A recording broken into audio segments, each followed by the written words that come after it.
Okay, everybody, the time now is 12:01 and we'll begin today's session the way that we begin all of our events at Georgian College with an official land acknowledgement. Georgian College acknowledges that all campuses are situated on the traditional land of the Anishinaabe people. The Anishinaabe include the Odawa, the Ojibwe, and the Potawatomi nations, collectively known as the Three Fires Confederacy. Georgian College is dedicated to honoring Indigenous history and culture and committed to moving forward in the spirit of reconciliation and respect with all First Nations, Métis, and Inuit people. Thank you so much, everybody, for joining us today. My name is Jamie Campbell, and I'm the manager of Alumni Engagement, Annual, and Legacy Giving here at Georgian College. And we have a very special guest joining us today. And I will take an opportunity to introduce Bianca to you in just a moment. We just have a few housekeeping items to talk about before we officially begin this conversation today. So first off, I just want to make everybody aware that today's session is being recorded, and we will be sending this out to our alumni community following the call today. We do invite you to ask questions throughout the call today, and we'll either answer the questions as Bianca's presenting, or we'll answer them at the end of the session during the Q&A period, depending on whether or not the question is pertinent to the time. In addition to that, I just want to note that this is the second in our two-part series around career support for alumni. And I'll just remind folks that we did host Melissa Martell, class of 2016, and Nil Survey, class of 2016, earlier this month.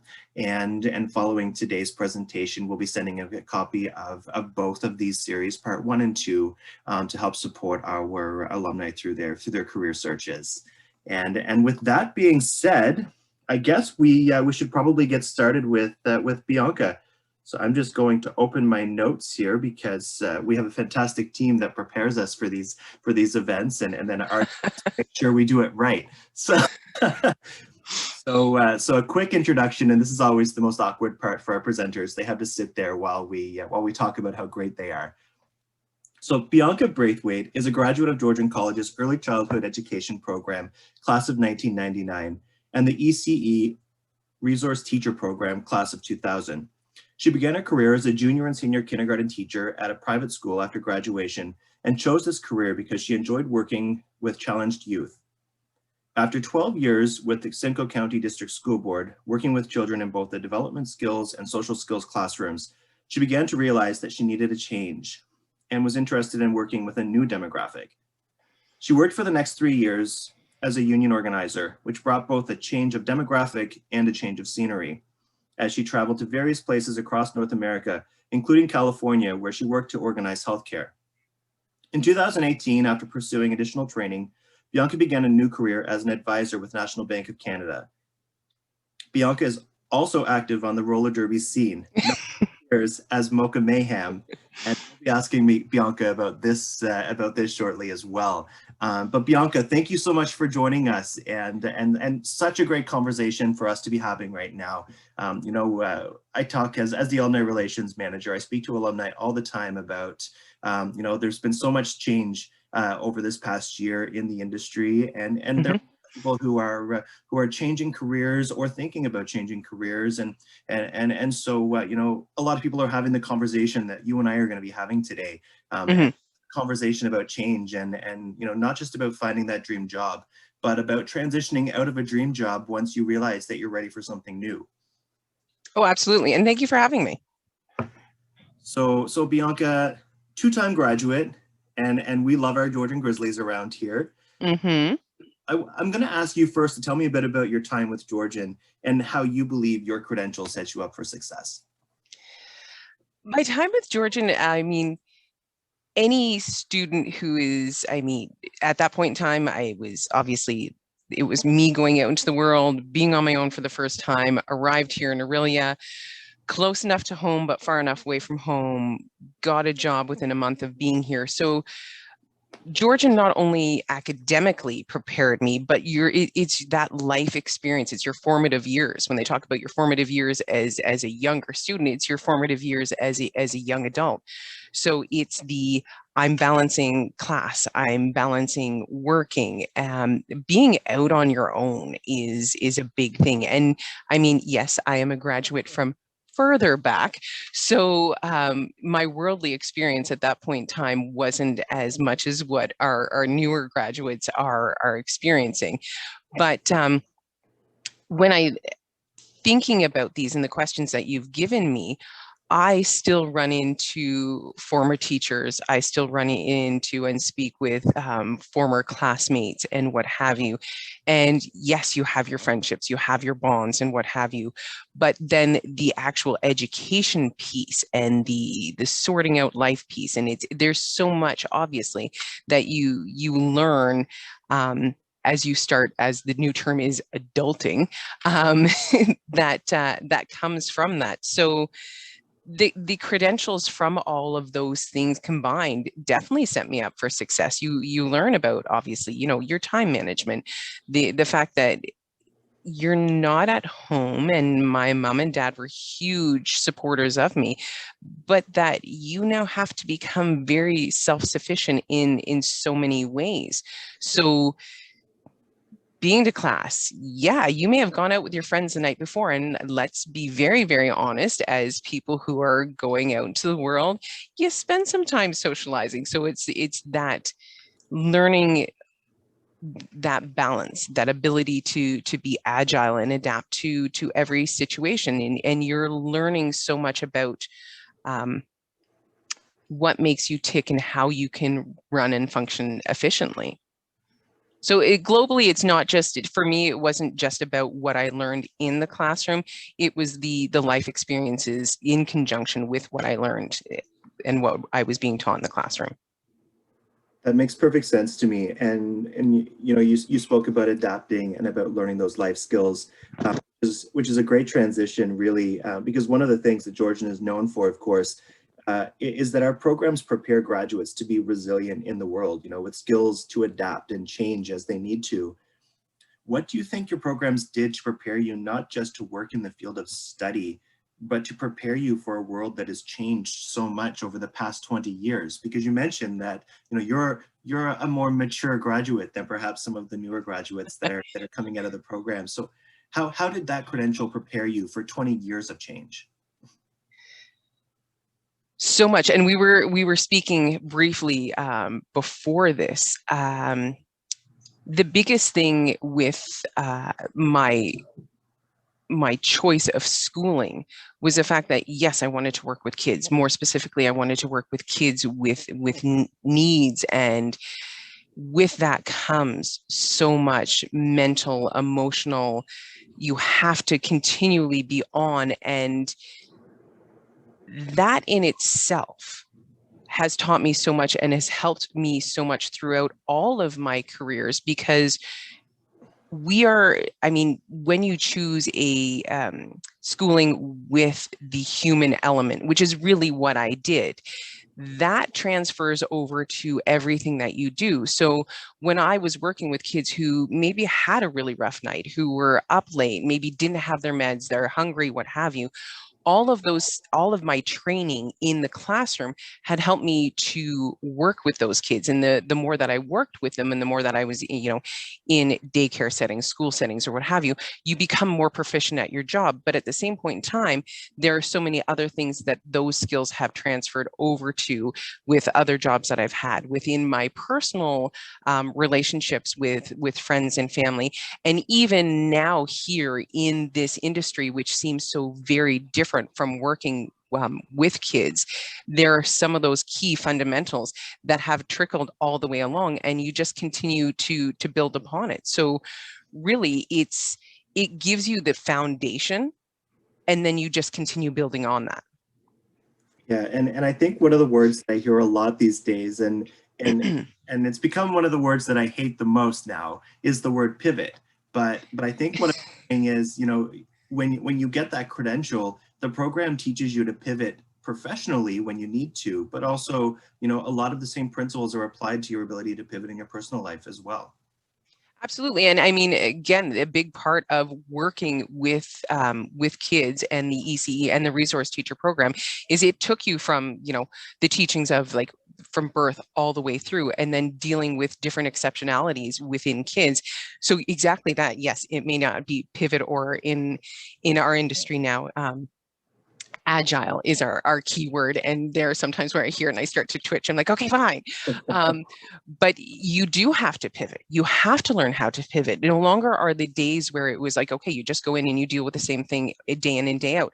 Working with kids is not that. It's not the same thing day in and day out. They're young. The consistency is they're young. They're going to cause trouble. They're going to get into mischief or what have you. And exactly that, you have to pivot throughout that. And pivoting throughout life is something that, I mean, we all have to do, as much as we may or may not like that word.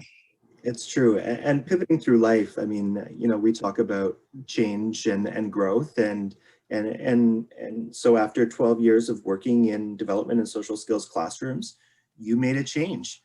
And we spoke about this prior to today as well, about all that you were leaving behind when you made the decision that it was time for change. You know, you spoke about leaving behind a pension, so 12 years of pension benefits and seniority, and that's big. So Huge. yeah, tell me a bit about the thought process behind that. How did you know that the time had come for you to try something new?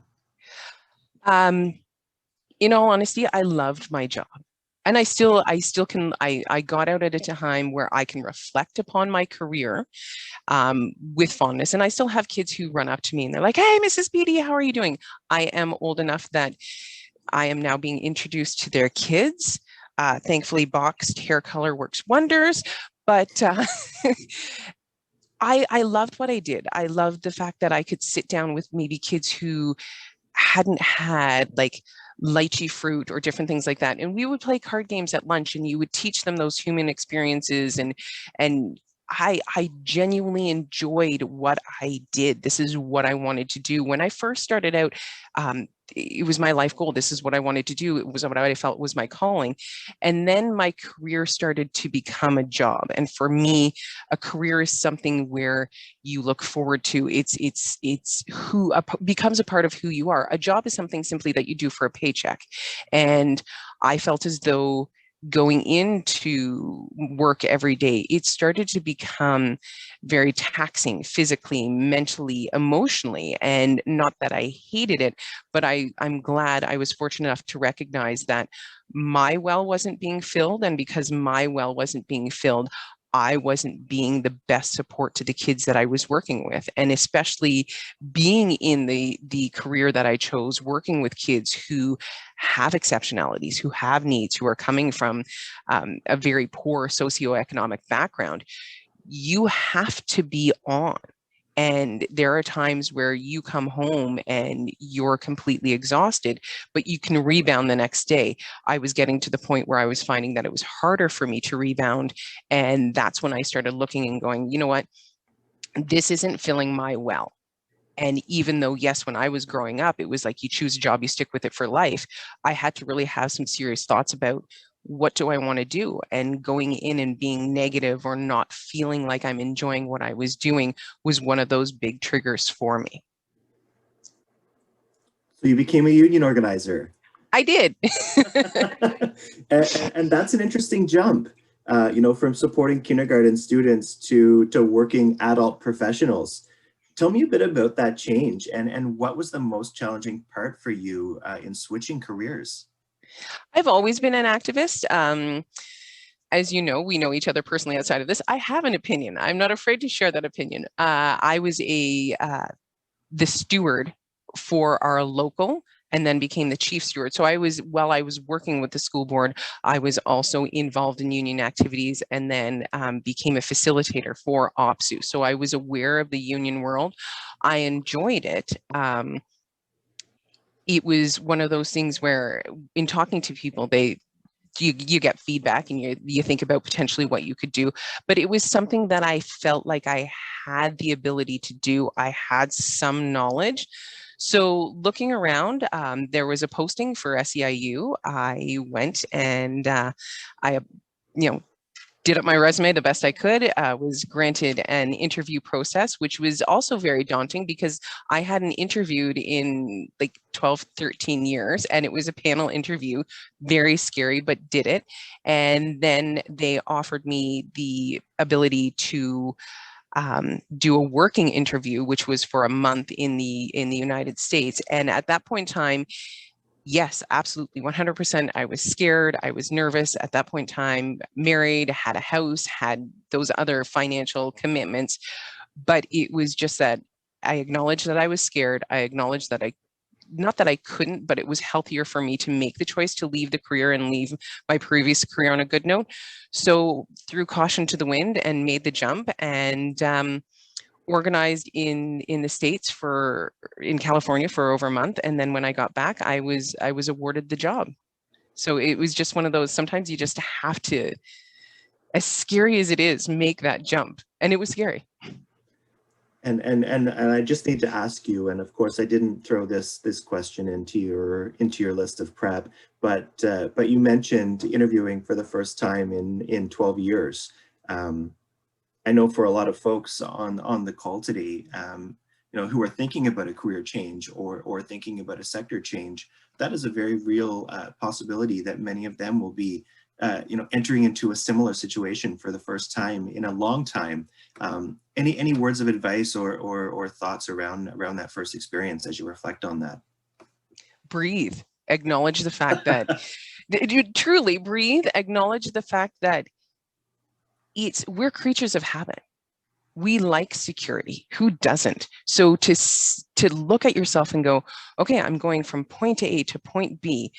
Acknowledge, just give yourself that chance to go, pardon me, holy crap, this is a lot, and then go for it. Because if you don't, then you could be sitting in the same career that you're in, and obviously you're thinking about that change. So, and you're thinking about it for a reason. So do it. But I definitely would say, allow yourself to feel nervous, to feel scared. Do some prep work. I did a lot of, I mean, the internet is a wonderful thing. I did a lot of reading about questions. They have different videos online about conducting interviews, interviewing skills, and just prep yourself and don't beat yourself up because you're trying something new and you don't have all the answers, because none of us really in the long term do. It's true. And you did mention in your answer there the risk of potentially being, staying in a job if you don't go for it. So having passion for your chosen career is important, but looking back on your own experiences, what else do you think makes people stay in their jobs? So many things. I would have to say your enjoyment, first and foremost. We're now in a society where looking at our mental health and our well-being is a huge thing. Before we didn't acknowledge it, now we are, and we really have to stop and saying, is this, like stay to ourselves, is this serving me? So looking at your career, do you enjoy what you're doing? Are you happy going into work, or do you dread going into work? And I mean, realistically, let's be honest, there's some days on Thursday where you really hope it's Friday. That's a natural thing. But do you enjoy the team that you're working with? Do you appreciate, and do your morals and your values and what you believe in line up with what you're doing? And that's the difference to me. Again, I speak a lot about a job and a career. A career is something where you go to and you're like, yes, this is what I do. This is what I believe in. And you speak passionately about it because it's something that lines up with who you are as an individual, not that robotic, I go in, I do my job, I collect my paycheck, I go home. So I think that's what makes people stay in their jobs. And the other thing is that you feel like you have a voice and you're making a difference. One of the big things that I enjoy about this is, even I had customers last night new to not the banking world, but new to the investment side of things. They're starting out on their career. She's still in school, what have you. but just sitting down and being able to talk to them and say, hey, you know what? I was once in your situation. You can do this. And the fact that when they left my office last night, that they had smiles on their faces and that they felt as though they had a plan, that's a great feeling for me. It fills my well as it filling theirs. So when you leave your office, your desk at the end of the day, or however you hang up your hat, that feeling of I've done good. Today was a good day. That's a big one for me. That's great. And I can share as well, as somebody that's worked in the fundraising industry and the relationship side of this business for so long, us fundraisers tend to refer to that as our second paycheck. Yes. So we talked about buzzwords earlier in the call, and there are a lot of buzzwords floating around today that we haven't listed yet. But one of the phrases of today's time really is transferable or portable skills, and you know, those skills and abilities that are helpful across different areas of our lives. Can you talk a bit about how you were able to identify and apply some of those skills that you had learned and used previously, you know, in your past careers into those future careers? Well, the reality is, no matter what training we have, there's always something that can be taken from it and applied to definitely to new situations. I have to say, I look at my skills set that I've learned from Georgian, moving in through working with kids. Even it's not on here, but I did do a stint as a cab driver, which was humbling and funny and interesting all at the same time, to now what I'm doing. You can look at the skills and say, oh, well, that compartmentalizes only working with kids. But the reality is, I work with human emotions when I was working with kids, and especially now, I mean, it completely transferred over here.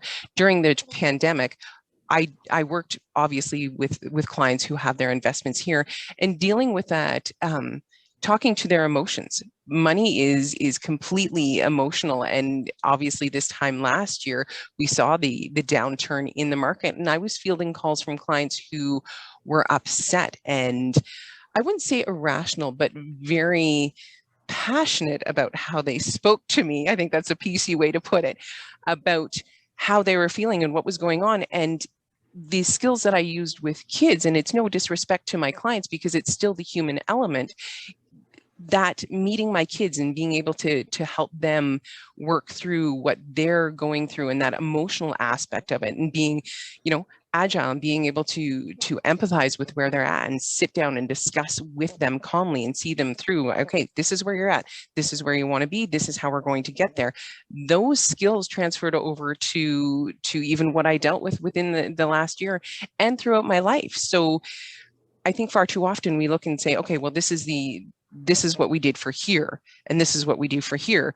There's so many different things that filter through that maybe we don't even recognize. So, I mean, to identify and say, yes, there's this, yes, there's this, yes, of course, there's like communication and time management and the ability to be agile, but there's so many different things that, again, upon our building block or our foundation, which is our formative schooling for me, which was Georgian, there's so much that it transferred through. So to say one exact thing, I'm sorry, Jamie, I can't, because there are so many. And I think your answer is better than what I was potentially asking for anyway. So well, there you go. Yes. So, you know, speaking about transferring skills across to the different elements of our lives, want to hear more about the Mayhem. Oh, Mocha Mayhem is, I don't want to say she's my alter ego. I've always been into sports. I've always been a believer. I enjoy sports. I like the competitiveness of it.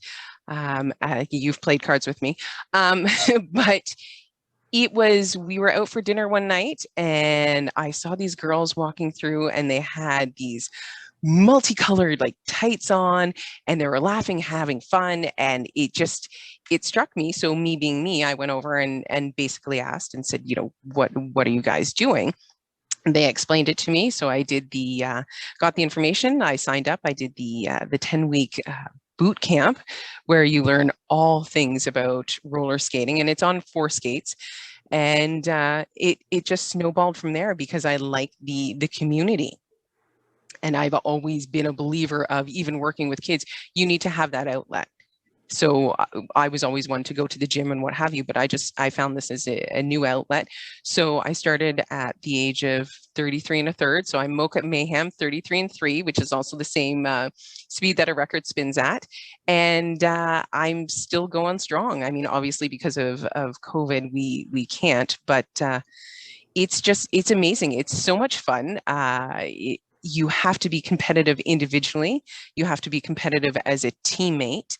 And then there's just a camaraderie that is around that. I've actually been out in different places, like down in Oshawa, and it's funny because I hear Mocha, Mocha, and it's like, oh wait, someone knows me down here, and people that I'm with are looking. They're like, well, she's Bianca. Well, no, I'm known as Mocha in that community. So it's great. It's fun.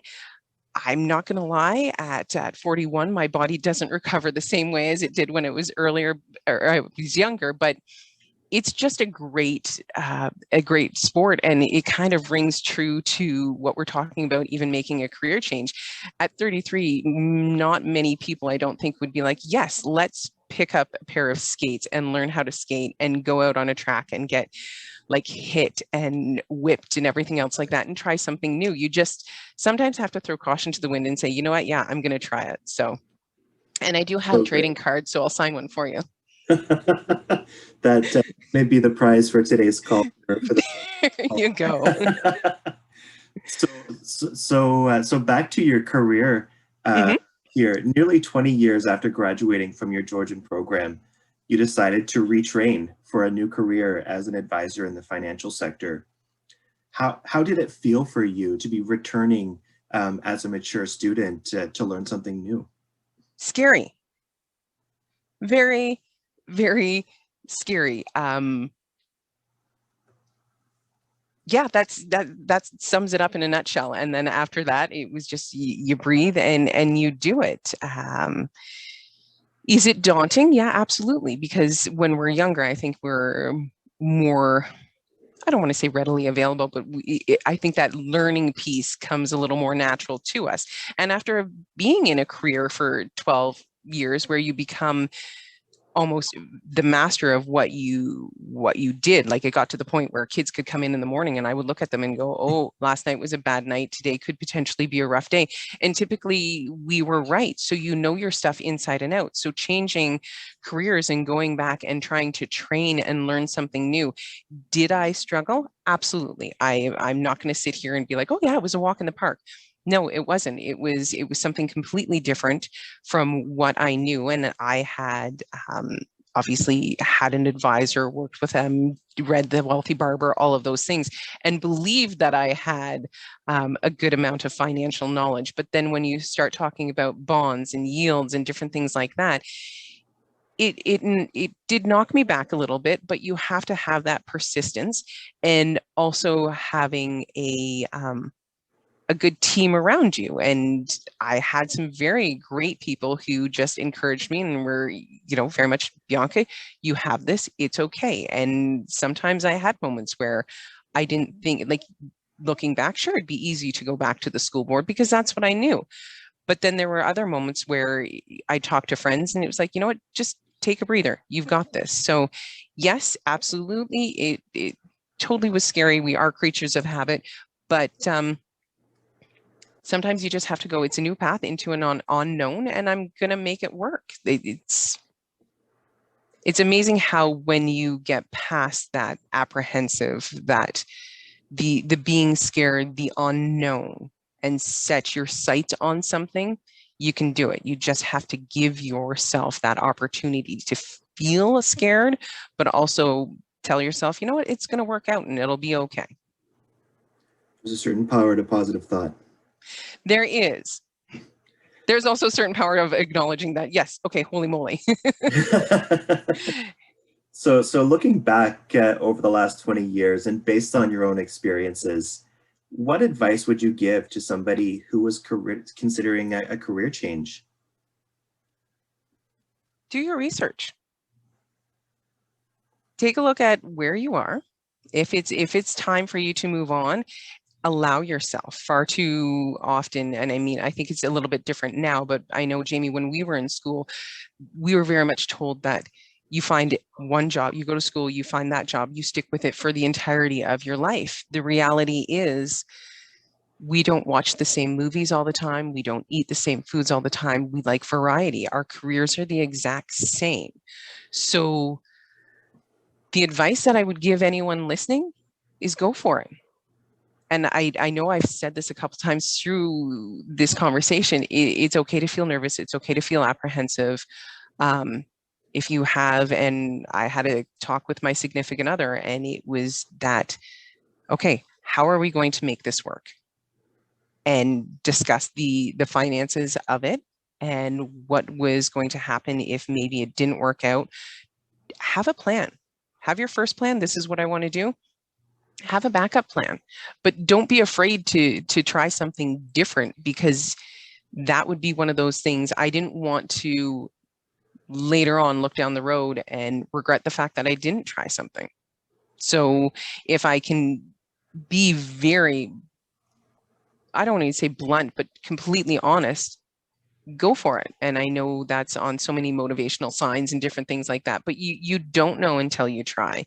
You don't know until you actually sit down and explore what your options are, but definitely you can do it. And now I can say, after 2.5 years of doing that first program, getting my mutual funds license, it's a career that I never thought I would be in, but I'm in talks with our financial planner and looking at getting my financial planner designation, because something that I didn't know that I would enjoy as much as what I do, I'm really developing an affinity and a love for what I do, but now I want to specialize a little bit more. That's fantastic. And of course, before we close out the conversation today, I'd be remiss if I didn't acknowledge that that it is Black History Month, and of course, you and I have had conversations about this as well. So, being a person of color yourself, I wonder if there are any reflections on what this month means to you as a person as well that you'd like to share before we close out the conversation today. That's I've been asked a lot of different questions, obviously, with Black Lives Matter movement and Kamala Harris. Kamala Harris? Yes, sorry. I think with any culture, and even you reading the respect that you did towards our Indigenous community, yes, the Black History Month is fantastic, and it's a great way for, even I've learned about different people that maybe I hadn't read about. I think it's hugely important. I think everyone should be celebrating any. I'm going to be very honest, I struggle just with Black History Month. I think we should be recognizing and celebrating everyone's culture.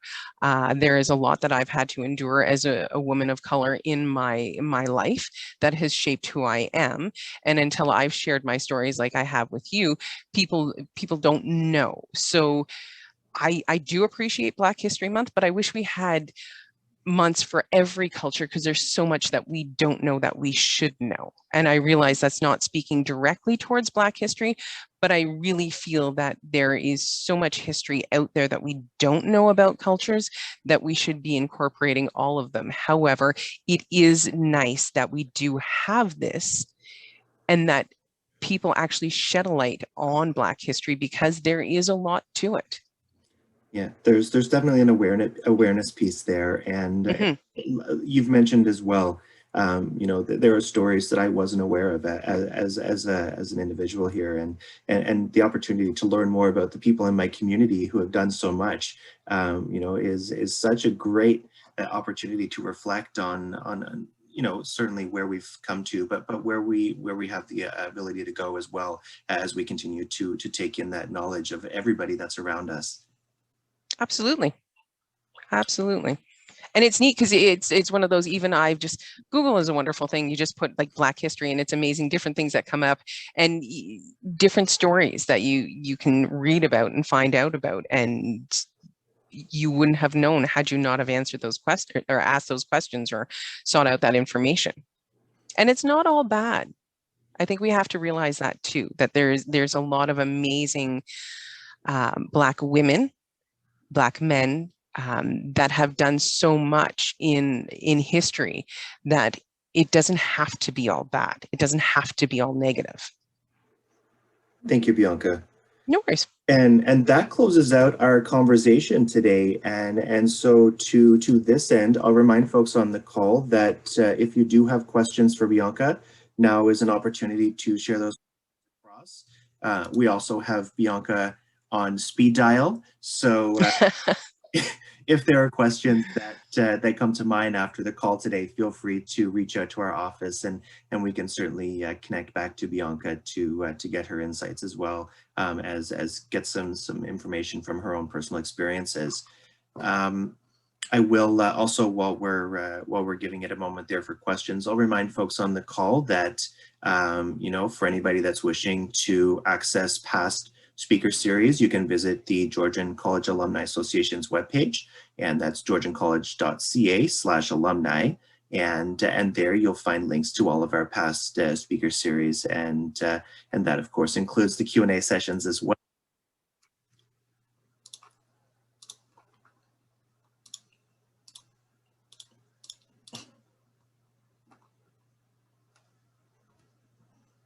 So Bianca, I have a question here for you. Sure. And the Q&A questions are always the hardest part of the call, right? Because these are the ones that you don't get to prepare for. That's okay.